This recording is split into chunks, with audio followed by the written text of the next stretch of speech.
शनिदेव 17 जून 2023 को अपनी ही मूल त्रिकोण राशि कुंभ राशि में वक्री गति शुरू करने वाले हैं, जो लगभग 140 दिन की अवधि तक वक्री अवस्था में विराजमान रहेंगे, यानी कि नवंबर माह तक। तो शनि की यह वक्री अवस्था हमारी 12 राशियों पर क्या प्रभाव डालेगी? पूर्व की 6 राशियों के बारे में हम कल की वीडियो में चर्चा कर चुके हैं। आज हम चर्चा करने वाले हैं अंतिम 6 राशियों के बारे में, जिसमें तुला, वृश्चिक, धनु, मकर, कुंभ, मीन, इन 6 राशियों के बारे में हम आज की वीडियो में चर्चा करेंगे। तो आप वीडियो के अंत तक मेरे साथ बने रहें और जो नए व्यूअर्स चैनल पर हैं, चैनल को आप जरूर सब्सक्राइब कीजिए। साथ ही साथ बेल नोटिफिकेशन भी ऑन कर लीजिए, जिससे चैनल पर अपलोड होने वाली हर एक वीडियो का नोटिफिकेशन आपके पास सबसे पहले पहुंचे। और आप वीडियो को लाइक और शेयर भी जरूर करें। तो चलिए शुरुआत करते हैं और जानते हैं तुला राशि के बारे में। तुला राशि के लिए शनि चतुर्थ और पंचम भाव के स्वामी होते हैं। इस वक्री अवस्था के दौरान शिक्षा, संतान और रोमांच के पंचम भाव पर शनि वक्री गति शुरू करेंगे। यहाँ पर बैठे हुए शनि की तृतीय दृष्टि आपके दाम्पत्य भाव पर, सप्तम दृष्टि आपके आय भाव पर और दशम दृष्टि आपके द्वितीय भाव पर रहेगी। हालांकि शनि तुला राशि के लिए योग कारक ग्रह माने गए हैं, लेकिन इस समय अवधि में यह आपके प्रेम जीवन में तनाव को बढ़ाने का काम करेंगे। प्रियतम को समझने में समस्या होगी, आपके बीच गलतफहमियां बढ़ेंगी, रिश्ते में बिखराव की स्थिति बन सकती है। हालांकि विवाहित जातकों को अपने दाम्पत्य जीवन में जरूर सुख का अनुभव होगा, एक दूसरे के साथ निकटता बढ़ेगी। यह समय आर्थिक समस्याओं से आपको बचाने वाला होगा। हालांकि कार्य क्षेत्र में आपको जरूर कोई झटका लग सकता है। यदि आप नौकरी बदलने की सोच रहे हैं तो कुछ समय इंतजार कर लीजिए, यह समय नौकरी बदलने के लिए सही नहीं है। अविवाहित जातकों के विवाह के प्रबल योग बनने जा रहे हैं। विद्यार्थी जातकों को शिक्षा ग्रहण करने में कुछ चुनौतियां हो सकती हैं। इस वक्री अवस्था को शुभ करने के लिए ओम शम शनिश्चराय नमः मंत्र का प्रतिदिन 108 बार जाप करें। बात करते हैं वृश्चिक राशि की। वृश्चिक राशि के लिए शनि तीसरे और चौथे भाव के स्वामी होते हैं। इस वक्री अवस्था के दौरान माता और सुख के चतुर्थ भाव पर शनि वक्री गति शुरू करेंगे। यहाँ पर बैठे हुए शनि की तृतीय दृष्टि आपके छठे भाव पर, सप्तम दृष्टि आपके 10वें भाव पर और दशम दृष्टि आपके लग्न पर रहने वाली है। इस समय अवधि में आपके पारिवारिक जीवन में थोड़ी अशांति बढ़ सकती है। पारिवारिक सदस्यों के स्वास्थ्य पर भी इस समय अवधि में विशेष ध्यान देना होगा, विशेष रूप से अपने माता के स्वास्थ्य पर। इस वक्री अवस्था के दौरान संपत्ति के मामले में पारिवारिक झगड़े हो सकते हैं, इसलिए वाद विवाद से बचकर रहें। आपको इस वक्री अवस्था के दौरान धैर्य से काम लेना चाहिए। हालांकि आप इस समय अवधि में किसी संपत्ति को खरीदने का प्रयास कर सकते हैं। कार्य क्षेत्र में स्थितियां आपके पक्ष में रहेंगी। व्यापार में भी लाभ के योग बनने जा रहे हैं। हालांकि शादीशुदा जातकों के जीवन में तनाव बढ़ सकता है।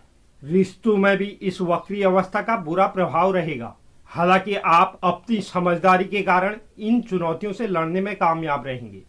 इस वक्री अवस्था को शुभ करने के लिए शनि के बीज मंत्र का नित्य 108 बार जाप करें। बात करते हैं धनु राशि। धनु राशि के लिए शनि द्वितीय और तृतीय भाव के स्वामी होते हैं। इस वक्री अवस्था के दौरान छोटे भाई बहन, पराक्रम और संचार के तृतीय भाव पर शनि वक्री गति शुरू करेंगे। यहाँ पर बैठे हुए शनि की तृतीय दृष्टि आपके पंचम भाव पर, सप्तम दृष्टि आपके नवम भाव पर और दशम दृष्टि आपके द्वादश भाव पर रहने वाली है। आपको इस समय अवधि में अपने कई क्षेत्रों में अप्रत्याशित परिणाम प्राप्त होंगे, जिसकी आपने पूर्व में कल्पना नहीं की थी।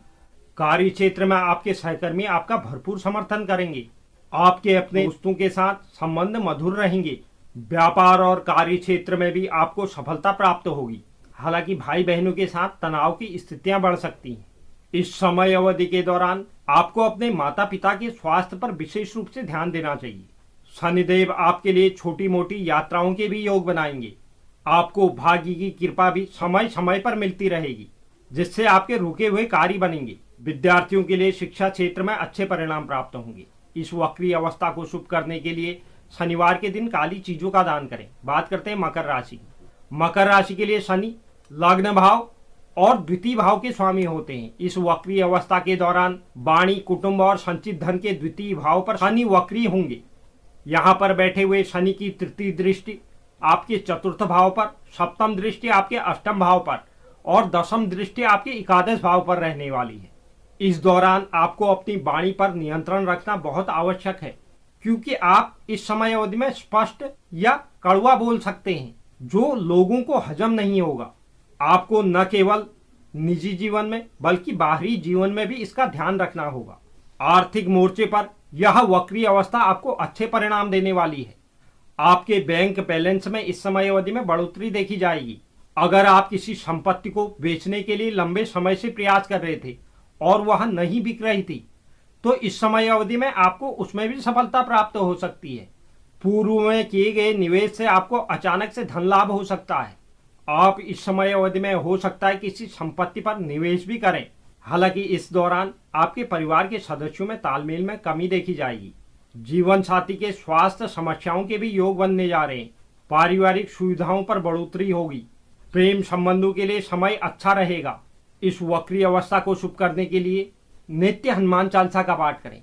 बात करते हैं कुंभ राशि की। कुंभ राशि के लिए शनि लग्न भाव और द्वादश भाव के स्वामी होते हैं। इस वक्री अवस्था के दौरान शनि आपके आत्मा और शरीर के लग्न भाव पर वक्री होंगे। यहाँ पर बैठे हुए शनि की तृतीय दृष्टि आपके तीसरे भाव पर, सप्तम दृष्टि आपके सातवें भाव पर और दशम दृष्टि आपके दशम भाव पर रहने वाली है। शनि आपकी राशि के स्वामी होने के साथ साथ आपकी ही राशि पर वक्री गति शुरू करेंगे, तो इसलिए यह गोचर आपके लिए महत्वपूर्ण होगा। मानसिक रूप से यह समय आपके लिए तनावपूर्ण रहने वाला है। किसी भी कार्य में एकदम से निर्णय लेना भी आपके बस में नहीं रहेगा। परिवार में आपसे छोटे सदस्यों का आपको भरपूर सहयोग प्राप्त होगा। व्यापार में उन्नति के योग बनने जा रहे हैं। विदेशी संपर्कों से भी आपको लाभ हो सकता है, लेकिन आपको करियर में विशेष रूप से ध्यान देना चाहिए। इस समय अवधि के दौरान आपको अधिक मेहनत करनी होगी, क्योंकि शनिदेव अपनी वक्री गति के दौरान आपसे यही चाहते हैं कि आप कार्य पर विशेष लगाव रखें, तभी आपको बहुत अच्छे परिणाम प्राप्त हो सकते हैं। हालांकि स्वास्थ्य के प्रति भी आपको थोड़ी सतर्कता बरतनी होगी।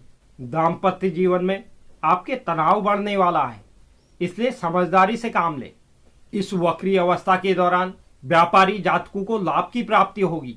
वह अपने व्यापार के विस्तार के साथ साथ अपने व्यापार से अच्छा लाभ भी अर्जित कर पाएंगे। इस वक्री अवस्था को शुभ करने के लिए शनि चालीसा का नित्य पाठ करें। बात करते हैं अंतिम राशि मीन राशि की। मीन राशि के लिए शनि एकादश और द्वादश भाव के स्वामी होते हैं। इस वक्री अवस्था के दौरान व्यय और हानि के 12वें भाव पर शनि वक्री गति शुरू करेंगे। यहाँ पर बैठे हुए शनि की तृतीय दृष्टि आपके द्वितीय भाव पर, सप्तम दृष्टि आपके छठे भाव पर और दशम दृष्टि आपके भाग्य भाव पर रहने वाली है। इस वक्री अवस्था के दौरान आपके लिए विदेश यात्रा के योग बनने जा रहे हैं। हालांकि शनिदेव इस समय अवधि में आपके जीवन में खर्चों में बेतहाशा वृद्धि भी लेकर आएंगे। अगर आप विदेश जाने की सोच रहे थे तो आपको उस पर भी धन खर्च करना पड़ सकता है। वहीं सेहत के लिहाज से आपको अधिक सतर्क होना होगा। विरोधियों को लेकर भी आप चिंतित नजर आ सकते हैं, लेकिन आपको चिंतित होने की आवश्यकता नहीं, क्योंकि शनिदेव इस समय अवधि में आपके विरोधियों को चारों खाने चित कर देंगे। विदेशी संपर्कों से आपको लाभ होने वाला है। व्यापार के सिलसिले में सुदूर यात्राएं करनी पड़ सकती है। शनि की इस वक्री अवस्था के दौरान आपको कर्ज भी लेना पड़ सकता है। इस समय अवधि में आपको फिजूल खर्ची से बचते हुए अपने बजट को बनाकर चलने की आवश्यकता होगी। इस वक्री अवस्था को शुभ करने के लिए शनिवार के दिन मछलियों को दाना जरूर डालें। तो यह था शनि का वक्री होना, जिससे हमारी अंतिम 6 राशियां प्रभावित होने वाली है।